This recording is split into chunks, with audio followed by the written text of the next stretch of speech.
Kinundena ng Provincial Crisis Management ng Marawi ang text messages mula kay Omar Solitario na humihiling na mga takas sa mga teroristang grupong Baote kapalit ng kaligtasan ng mga bihag nila. Samantala, isang empleyado naman ng Civil Service Commission ang nasawi matapos tamaan ng ligaw na bala. May ulat si Kenneth Pasyente. Matapos na ang gulo, ito ang nais mangyari ng mga mamamayan ng Marawi City, maging ng lokal na pamahalaan nito. Pero hindi sa paraang nais mangyari ng mga terorista. Maaalala ang lokal na pamahalaan. Ayon kay Assemblyman Zia Alonto Adjong ng Provincial Crisis Management ng Marawi, hindi ito patas lalo pa at marami ng mga residente ng lungsod ang nasawi at naapektuhan ng gulo. Let us be reminded that this is a war on terrorism and we will all have to make sacrifices, but not to the extent that we allow these terror groups get away with their crimes.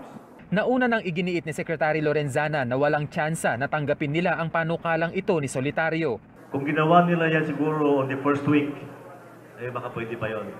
First week hanggang second week. But nung nagkaroon na tayo ng maraming casualties at nagdagdag na tayo ng trupa, I think it has become unacceptable na yung kanilang proposal. Suportado ng lokal na pamahalaan ng Marawi ang paninindigang ito ng kalihim. To say that negotiating with the terrorists, it's not even a thing that should be considered. And we are very thankful for him because that would also represent the concern of the civilians. Samantala, isang lalaki ang patay matapos matamaan ng ligaw na bala sa ulo kaninang umaga. Kinilala ang biktima na si Marvin Ablando, 44 na taong gulang at empleyado ng Civil Service Commission ng Cotabato City. Ayon sa investigasyon, palabas ito mula sa Mindanao State University at patungo sa provincial capital nang biglang matamaan ng 50 caliber na bala habang nasa loob ng sasakyan. Agad isinugod ang biktima sa Amay Pakpak Medical Center ngunit agad ding binawian ng buhay makalipas ang isang oras. Naaalarma na ang lokal na pamahalaan sa dami ng kaso ng mga natatamaan ng ligaw na bala sa lugar. Kaya naman patuloy ang kanilang pakiusap sa mga residenteng nagpupumilit pa rin makabalik sa kanilang mga bahay. Mahigpit din ang kanilang ginagawang pakikipag-ugnayan sa pamunuan ng Mindanao State University dahil sa posibilidad na pasukin ito ng mga terorista. Ang coordination natin with the MSU primarily is to safeguard the perimeter. In order to secure and protect the campus from the possible attacks coming in from outside. Dagdag pa ni Adjong, wala pang napag-uusapan ng lokal na pamahalaan at mga otoridad na muling ipasara ang mga eskwelahan dahil sa banta ng mga ligaw na bala. Mula Marawi City, Kenneth Pasyente para sa Bayan. Natanggap na ni Committee on Justice Chairman Congressman Ray Umali ang impeachment complaint na isinampa laban kina Supreme Court Chief Justice Maria Lourdes Sereno at COMELEC Chairman Andres Bautista. Kasunod nito, nagsabi si Umali na posible nang simulan ang pagdinig sa Miyerkules. May ulat si Marita Muaje. Maaari nang masimulan sa darating na Miyerkules ang pagdinig tungkol sa nakahaing impeachment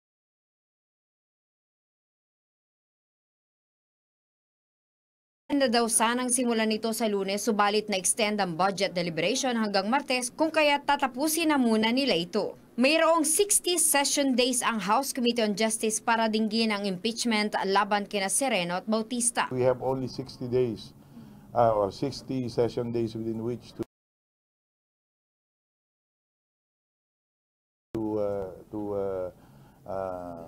complete our task of initiating this impeachment case, then siguro i-alternate namin. Pero sabay yung kasong gugulong, pero yung scheduling will be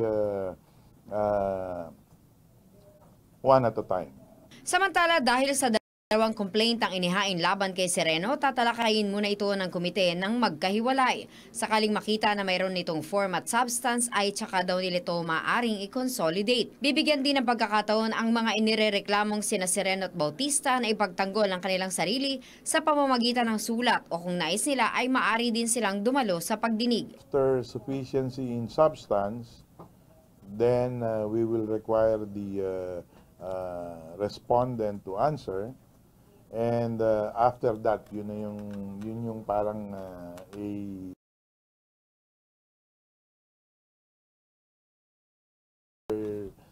preliminary acting like a prosecutor. Matapos na pagbotohan nito at sakaling makalusot ang naturang mga impeachment complaints sa mababang kapulungan ng Kongreso, gagawa na ito ng Article of Impeachment at saka pa lamang isusumite sa Impeachment Court ng Senado. Marita Muahe, para sa Bayan.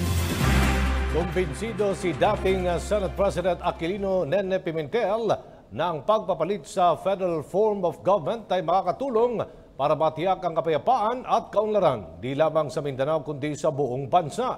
Sa press briefing sa Malacanang, sinabi ni Presidential Spokesperson Ernesto Abella, layunin ng federal system na maibigay ang kaukulang kapangyarihan. Bagay na mungkaing federal system ang pagbuo ng 12 federal states sa bansa na 5 sa Luzon, 4 sa Visayas at 3 sa Mindanao. Sa Luzon ay ang Northern Luzon, Central Luzon, Cordilleras, Bicol at Southern Tagalog. Sa Visayas ay ang Eastern, Western at Central Visayas at lalawigan ng Mindoro, Marinduque, Palawan, Romblon o Mimaropa. Habang sa Mindanao naman ay ang Northern, Southern Mindanao at ang Bangsamoro Region. Tiwala rin ito na hindi magagalaw ang mga magagandang probisyon ng saligang batas kung kailangan ang amendment upang bigyan daan ang federalism. Kinontra rin ito ang plano ni Pangulong Rodrigo Duterte na magbitiw sa pwesto kapag nabigyan daan ang federal form of government. President's parang thrust ngayon, iwan na sa Constituent Assembly yung pagbabago ng saligang batas. Now, yung iba nangangamba na maraming magandang provision sa old Constitution, baka madamay. Well, let us make it clear na as far as I'm concerned, ang gusto kong may pasok yung struktura ng federalismo. Kung merong additional benefits na gusto ni President Digong maisingit for the good of the country, why not? Pero yung mga good provisions dyan, for example, sabihin na natin yung Commission on Elections, yung ibang mga commission dyan who are performing their duty, yan na yun. But most of what's going to happen will depend on the intention of the President because he's the guiding principle, you might say, on this effort to revise the Constitution. Suportado naman ni dating Senate President Aquilino Nene Pimentel ang nais ni Pangulong Rodrigo Duterte na makabuo muna ng isang batas sa usapin ng posibleng pagsasauli ng umano'y tagong yaman ng pamilya Marcos. Sa press conference sa Malacanang, sinabi ni Pimentel na mainam ang pagbuo ng batas para magsilbing matibay na gabay sa pagbabalik ng umano'y ill-gotten wealth ng Marcoses. Kasunod nito, naniniwala naman si Pimentel na maaaring pagkalooban ng general amnesty ang pamilya Marcos pero sa aspeto ng civil cases lamang. Depende na anya ito sa mabubuong mga probisyon ng mga mambabatas. Ayon kay Pimentel, hindi umano lusot at ibang usapan na ang criminal liability ng pamilya Marcos. Tungkol sa immunity, that will depend on the outcome of the negotiation for the return of the Marcos wealth. Because actually, if you look at it, yung pagsauli ng hidden wealth ng mga Marcoses, that will cover only the civil aspect of the cases. Diba? You know very well that under our law, you can settle the civil aspects. Pero yung criminal aspect, ibang usapan yun. Depende sa prueba. So if sauli nila yung pera and then there is a general amnesty plan for them, that can be done. It can be done. Opisyal nang binuksan ang ika-49 na ASEAN Economic Ministers Meeting and related meetings. Layo nitong talakay ng mga hakbang upang mas mapalago pang ekonomiya sa Timog Silangang Asya. May ulat si Alan Francisco.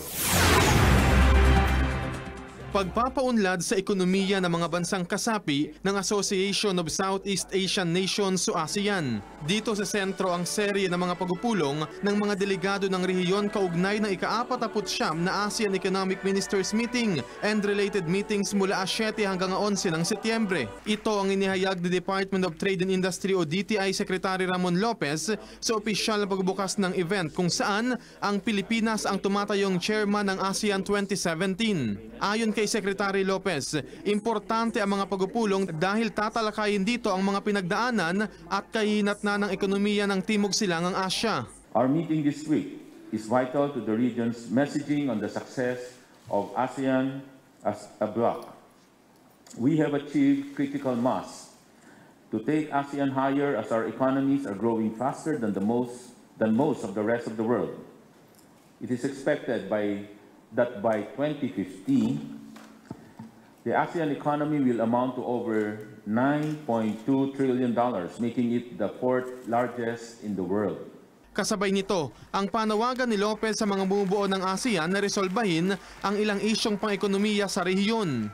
These range from the ASEAN Trade in Goods Agreement or ATIGA, the implementation of our respective single window initiatives linked to the ASEAN single window, and improving our customs integration procedures. Most of all, non-tariff barriers or NTBs must be reduced and ultimately eliminated. Dagdag ng kalihim, isa sa buhay ng ASEAN ang tema nito ngayong taon na Partnering for Change Engaging the World, kung saan pagtutulungan pa rin aniya ang susi para sa kaunlaran. Samantala, tiwala si Lopez na mananatiling matibay at maganda ang samahan ng mga bansang kasapi ng ASEAN sa usapin ng kalakalan at pamumuhunan. At bukod sa mga bansang miyembro ng ASEAN, hinikayat din ng kalihim ang iba pang bansang kapartner nito na ipagpatuloy ang magandang ugnayan. Alan Francisco para sa Bayan. Ikalawang ASEAN-Japan TV Festival na naglalayong palakasin ng industriya ng pamamahayag sa pagitan ng Pilipinas at Japan, formal nang nagbukas. May ulat live si Julius de Samburon. Julius? Magandang gabi sa iyo, Kathy. 6 na plenary workshop topics na ang natatalakay ngayong araw sa pagbubukas ng ikalawang ASEAN-Japan Television Festival sa ating bansa. Pangunahin po naging laman nito ang pagpapalakas ng industriya ng pamamahayag sa pagitan ng Japan at mga bansang ASEAN. Mga usapin sa pagpapaunlad ng industriya ng pamamahayag at makasabay sa makabagong teknolohiya sumentro ang plenary workshop events ng ikalawang ASEAN-Japan Television Festival. Kabilang dito ang market overview ng bawat ASEAN member states, general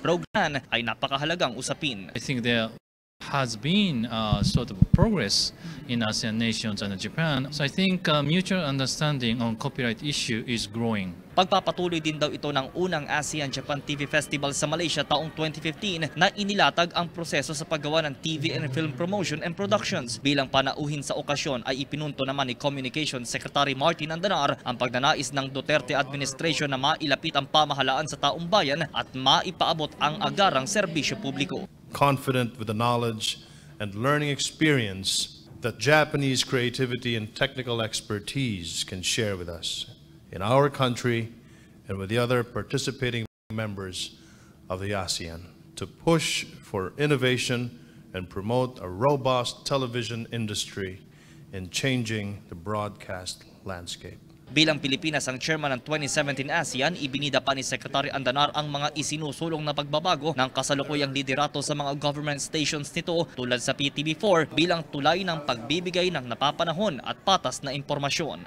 Our People's Television Network is presently re-engineering its programs and facilities to attain the highest degree of responsive requirements in providing news and information to our people. We aim to strengthen cooperation between us in finding effective strategies, and furthermore, in developing and enhancing these for staying relevant in this age of multi-platforms and for coping with the dynamic landscape of the broadcast industry. Malaki din daw ang tulong ng telebisyon sa pagpapakilala ng kultura ng ASEAN at Japan. One of the best platforms to share the culture of our country, to share the culture of our peoples here in the Philippines. Exchange of people, exchange of information, and sharing experiences. So they're very, very good instruments to better understand each other. Mga bagong ideya na inaasahang makapagpapalago sa industriya ng telebisyon at maging oportunidad sa susunod na henerasyon na maipakita at maipakilala ang kani-kanilang artistic talents and abilities. itong welcome dinner para sa mga delegado po ng ASEAN-Japan TV Festival. Ito po ay itatampok naman bukas dito sa okasyon ang mga may pagmamalaking palabas po ng ASEAN at Japan. Habang sa araw po ng Sabado gagawin ang public event performance nila Julian San Jose, Eric Santos, River Maya, Pink Crest at ang Soil and Pimp Session sa Trinoma Activity Center dito po sa Quezon City. Mula po yan alas 3 ng hapon hanggang pasado alas 5. Yan ang pinakahuling balita live mula pa rin dito sa Seda Hotel, Quezon City. Julius Disamburon para sa Bayan. Maraming salamat, Julius Disamburon. Hinimok naman ni Pangulong Rodrigo Duterte ang mga malalaking kumpanya sa Southeast Asia na tulungan ang mga maliliit na negosyante na umunlad.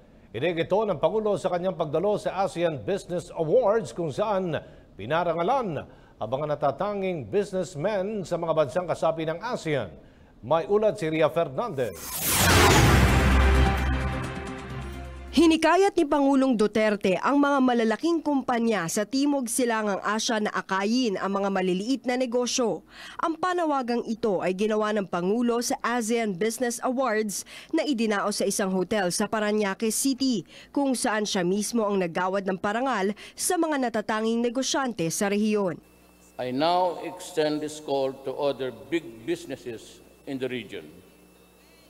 Embrace MSMEs in your supply chains.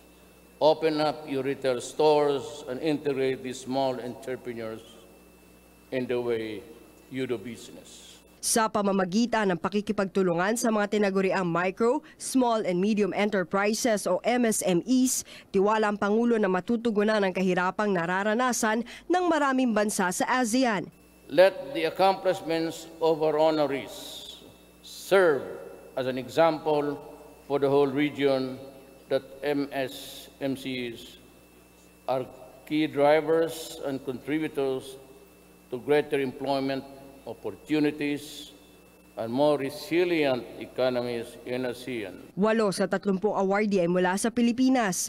Ang lahat ng ito ay nagsimula sa maliit na negosyo at ngayon tinitingala na dahil sa potensyal na makipagsabayan sa malalaking pangalan sa buong mundo. Ito ay sina Cecilio Pedro ng Lamoyan Corporation, Teodor Ferrer at Jaime Augusto Zobel de Ayala ng Ericagen Incorporated at Dennis Uy ng Odena Corporation. Kapwa kinilala naman sina Paul Rodriguez ng Asian Marine Transport Corporation, Pedro Delantar ng Nature's Legacy Ex-Import, Olivia Limpeao ng Distilleria Limtuaco and Company at Bernie Liu ng Golden ABC dahil sa kanilang kontribusyon sa pagpapabuti ng ilan sa ASEAN Integration Priority Sectors. Samantala, isa sa mga Legacy Award winners naman si John Gokong Wei Jr. na may edad na 91 dahil sa pagiging icon pagdating sa pagnenegosyo sa Timog Silangang Asya. Ang tema ng ASEAN Business Awards 2017 ay Partnering for Change, Prosperity for All. Nakaangkla ito sa chairmanship ng Pilipinas sa ASEAN ngayong taon. Ria Fernandez para sa Bayan. Inatasan na ni Justice Secretary Vitaliano Aguirre II ang National Bureau of Investigation na hanapin ang taxi driver na si Tomas Bagcal na umano'y hinold up ni Carl Angelo Arnaiz. Kasunod nito, tiniyak ni Aguirre ang patas na investigasyon sa kaso ni Arnaiz at ng 14 anyos na si Reynaldo de Guzman. May ulat muli si Ria Fernandez. Sa inilabas na Department Order No. 597 ng DOJ, inatasan ni Justice Secretary Vitaliano Aguirre II ang NBI na hanapin si Tomas Bagcal, ang taxi driver na hinold up di umano ng 19 anyos na si Carl Arnaiz bago ito namatay sa isang operasyon ng Caloocan City Police. Kinokonsidera nilang isa-ilalim sa Witness Protection Program si Bagcal. Importante anya ang sasabihin nito upang mabigyan linaw ang pagkamatay ni Carl. Kung siya ay talagang hinold up, then siya ang biktima. Pero kung hindi naman at siya gumawa lamang ng salaysay na hindi naman totoo, then pwede siya makasama sa ididemanda. Samantala, bukas din si Aguirre na ilagay sa WPP ang mga magulang ni Reynaldo Culot de Guzman, ang batang huling kasama ni Carl na natagpuan ding wala ng buhay. Tadtad ng saksak at balot ng packaging tape sa Gapan Nueva Ecija kamakailan. Natatakot daw ngayon mga magulang at medyo very shock nga yung mother. Nagsimula ng imbestigahan ng DOJ sa pamamagitan ng NBI ang pagkamatay ni Carl at Kulot. Nakatutok naman ang Volunteers Against Crime and Corruption of VACC upang matiyak ang hustisya ng dalawa. Makakasa kayo na kayo ay ng isang pantay, walang kinikilangang pag-imbestiga. Kasama namin ang PAO, Public Attorney's Office, kung saan tinutulungan namin in terms of yung volunteer lawyers namin, legal assistance. Ria Fernandez para sa Bayan.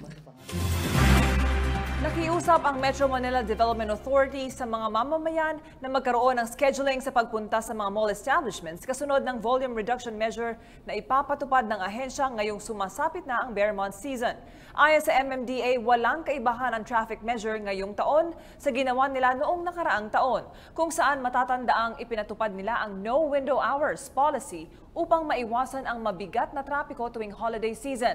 At ngayong taon, mas palalawigin pa ng ahensya ang isasagawang volume reduction measure para sa mas maayos na sitwasyon sa mga kalsada, lalong-lalo na sa EDSA. Malls, wala. Schedules ng mga delivery vans that will start from 10 p.m. to 4 a.m. That's the second policy natin. And the last policy that we're doing now is to clear all the alternate routes. Tawagin natin siyang shoppers corridor. So ibig sabihin, dati sanay tayong may mabuhay lane. Ang mabuhay lane will guide you from one destination to another. But at this point in time, it's mall to mall. So kung ikaw ay galing Divisoria and gusto mong lumipat ng MOA, bibigyan ka namin ng route for you. But we have to clear those routes for the shoppers.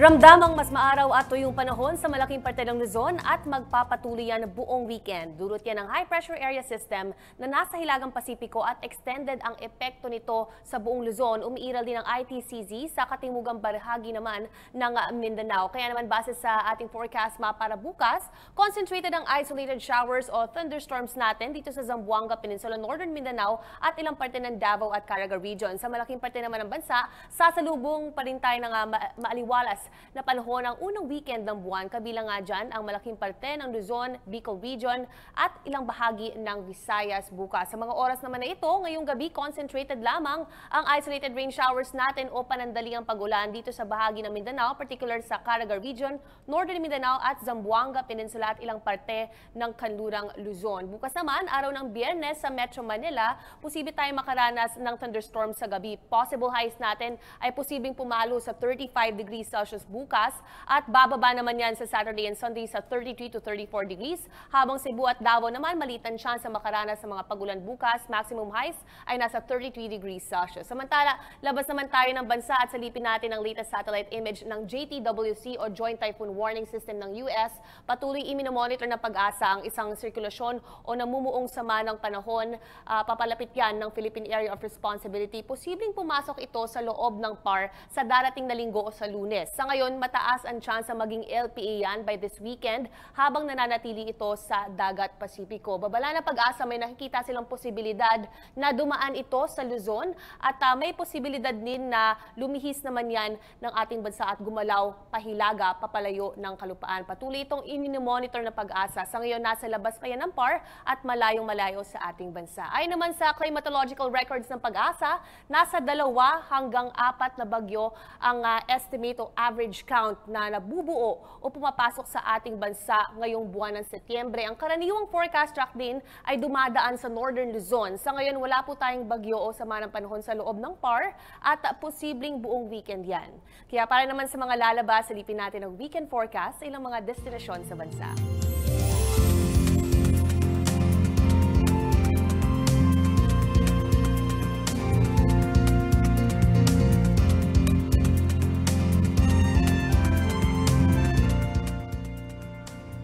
Yan muna ang latest mula rito sa PTV Info Weather. Ako si Ice Martinez. Magandang gabi.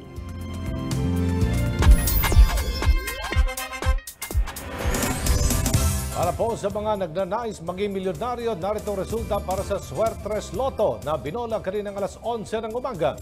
Ang winning numbers ay 3, 1, 0, Ang winning numbers naman para sa Swertres Lotto Draw kaninang alas 4 ng hapon ay 8, 5, 5. Para naman sa Easy 2 Lotto Draw kaninang alas 11 ng umaga, ang winning numbers ay 24, 31.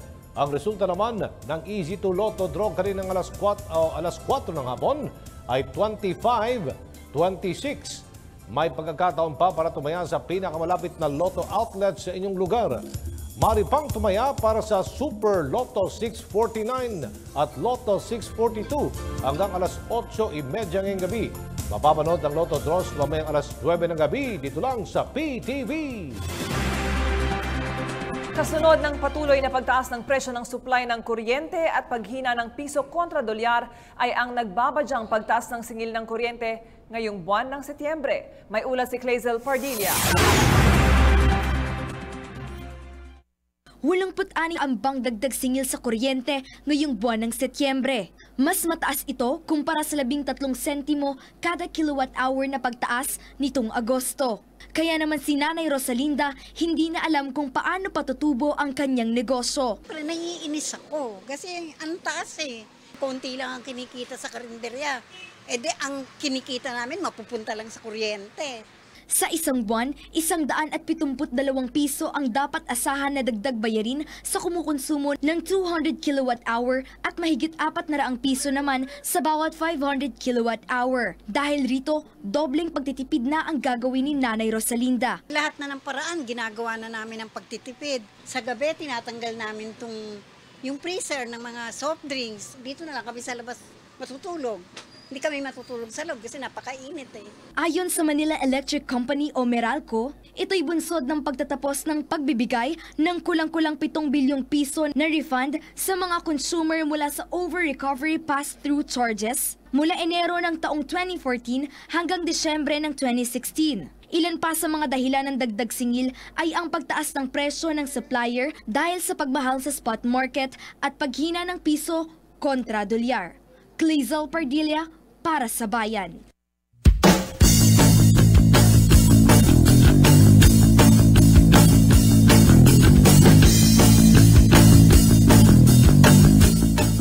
Magandang gabi teammates! Narito ang PTV Sports para ihatid sa inyo ang mga napapanahong sports balita.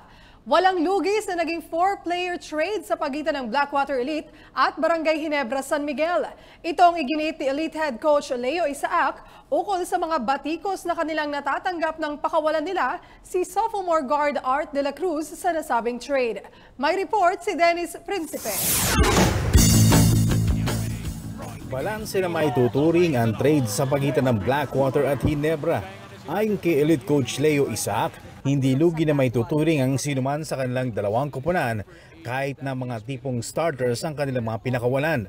Nakuha ng Blackwater sina Chris Ellis at Dave Marcelo sa Ginebra, ngunit kinakailangan bitiwan ng Elite sina Art de la Cruz at Raymond Aguilar para matuloy ang sabing trade. Let's say it's a win-win situation for Blackwater and Ginebra. And when you say win-win, favorable to Blackwater, what we got, favorable to Ginebra, what they asked for. So at the moment, let's put it that way muna. It's a win-win situation for both teams. And samantala, positibo si Isaac na makukuha nila ang isang playoff appearance sa ongoing PBA Governors Cup. Hopefully, we're peaking at the right time. We're getting to what we're expected to be providing the team, and with God's blessings, we'll be able to attain the goals that we are looking forward to. And susunod na makakalaban ng Elite ang crowd favorite Barangay Ginebra ngayong Biyernes sa Mall of Asia Arena sa Pasay City. Dennis Principe, PTV Sports. Sa PBA pa rin, muling nagpalit ng import ang San Miguel Beermen matapos hindi makuha ng coaching staff ang kanilang expectations kay reinforcement Derek Bridgman. Matapos matalo ang SMB sa Alaska kung saan 2 points lamang ang na-score ni Bridgman sa kanyang debut, habang naka 4 points naman siya sa kanyang last game, Miyerkules ng gabi kontra Rain or Shine. Ibabandera ng SMB ang kanilang bagong import na si Terrence Watson sa kanilang susunod na laro kontra crowd favorite Barangay Ginebra sa Linggo. Ito na ang ikalawang beses na nagpalit ang import ang Beermen matapos nilang palitan si Wendell McInnes kapalit ni Terrick Bridgman. Focus na ang atensyon ni 2014 Asian Games gold medalist Daniel Patrick Kaluwag sa kanyang title defense sa 18th ASEAN na gaganapin sa Indonesia sa susunod na taon. Alamin natin ang paghahanda ng Phil-American BMX rider mula sa ating kasamang si Arian Malyare. Naghahanda na sa kanyang title defense sa 18th Asian Games sa Indonesia si Phil-American BMX rider Daniel Patrick Kaluwag. Ito'y matapos ang kanyang bronze medal finish sa 29 SEA Games sa Malaysia, kung saan siya ang lone medalist ng Pilipinas sa cycling event. Sa panayam ng PTV Sports, magkahalong excitement at pressure ang nararamdaman ngayon ng 30-year-old California, USA-based racer, lalo't sa kanya nakasandal ang kampanya ng Team Philippines. It's just going to be, I'll take it race by race. I'm excited for it. You know, it's going to be in Southeast Asia, so it's always nice to represent the Southeast Asia. Everyone thinks that we cannot compete against the world's best, and you know what? The mindset I have is I'm going to always do my best, and my best is hopefully first place. All Filipinos should strive for the best because they have the capability and the drive to do it. Nagsimula na rin umanong mag-scout si Kaluwag ng kanyang mga potential rivals sa Asyad. So I have a lot of preparation. Japan's looking really strong going into it. I know China's looking pretty strong too, but my main competition is going to be one of the guys I train with in Southern California, Yoshi, and he's the one that I'm gunning for. It's my title to defend. We'll go from there. Si Kaluwag, ang kauna-unahang Filipino gold medalist sa men's BMX event ng Asian Games na ginanap sa Incheon, South Korea noong 2014. Arian Malyare, PTV Sports. Balitang NBA naman, formal nang ipapakilala bilang pinakabagong miyembro ng Cleveland Cavaliers si former Boston Celtics star guard Isaiah Thomas. Ito'y labang blockbuster deal sa pagitan ng Celtics at Cavs kung saan nalipat papuntang Boston si Cavs star guard Kyrie Irving. Kapalit ni Thomas, Jay Crowder, Ante Zizic, 2018 first-round pick at 2020 second-round pick. Bahagyang na-delay ang trade dahil humiling pa ang Cavs ng additional compensation dahil umano ay injured pa si Thomas. Dito na ipinadala ng Celtics ang 2020 pick na originally ay mula sa Miami Heat. Sa paglipat sa Cavs, susuotin ni Thomas ang jersey number 3 dahil kasalukuyang gamit ni Iman Shumpert ang number 4 na huli niyang ginamit sa Boston. Gaganapin bukas ang formal na pagpapakilala, alas 11 ng gabi Manila time. At bago magtapos ang ating sports balitaan ngayong gabi, narito ang isang dagdag kaalaman sa mundo ng sports.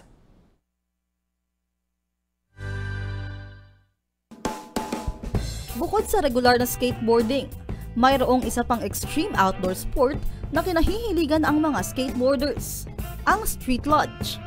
Ang sport na ito ay pinaghalong skateboarding at sledding kung saan nakahiga sa isang lodge board o tinatawag ding sled ang manlalaro habang pababa sila sa asfaltong kalsada. Umaabot sa bilis na 70 to 102 meter per hour ang bilis ng isang lodge board. Kahaling tulad ng lodge boards ang sleds na ginagamit sa Winter Olympics, pero gulong ang nasa ilalim nito. Taong 1975 nang maganap ang kauna-unahang professional street lodge race sa pamumuno ng US Skateboard Association. Hawak ng Amerikanong si Mike McIntyre ang world record sa gravity-powered street lodge. At yan po ang mga pinakahuling balita sa mundo ng sports. Ako po si Angel Atienza. Balik sa inyo sa studio. At yan mga balitang nakalap ngayong Webes. Ako si Catherine Vital para sa Bayan. Ako naman po si Aljo Bendio para sa Bayan. Mga balita at impormasyong makabuluhan, ihahatid ulit bukas dito lang sa Ulat Bayan.